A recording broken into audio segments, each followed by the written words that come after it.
Thanksgiving is a time when families carve up a turkey and say how grateful they are for all the good things. But you know what? More than 500,000 people in the Chicago area are food insecure, meaning they don't know how they're going to get their next meal.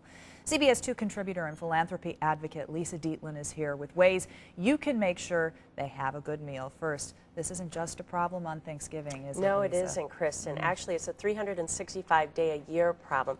We recognize it more during the holidays because we're eating feasts and we hear about hungry people, but 52 weeks a year there are people who are hungry. They're food insecure. This has become one of my top charitable organizations. I say we really have to eliminate this hunger problem in this country. Okay, so people sitting at home are going to ask, how can I help?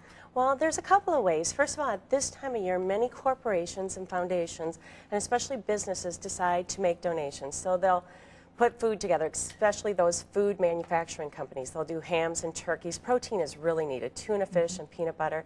Second, you can donate, make a financial contribution. Call your food bank in your area, and if you go to americasecondharvest.org, their website, you can put in your zip code and you can find out the food bank and make a financial donation. So you might not be making a basket per se for a specific family, but you're making a basket and then they'll find the family that you are able to help. Right, they will find the family for you to help. There's also civic organizations, Kiwanis, Rotaries, Elks, that do know specific families, and sometimes people choose to go that route also.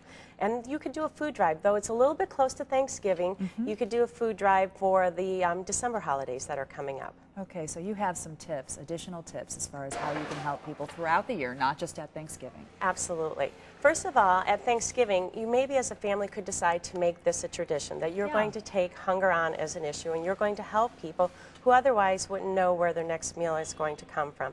You could make food baskets. You can go to pantries and agencies, and again, by going to secondharvest.org, you can find out those agencies that are available and looking for help, looking for volunteers. As the news story just before said, they're in need of food.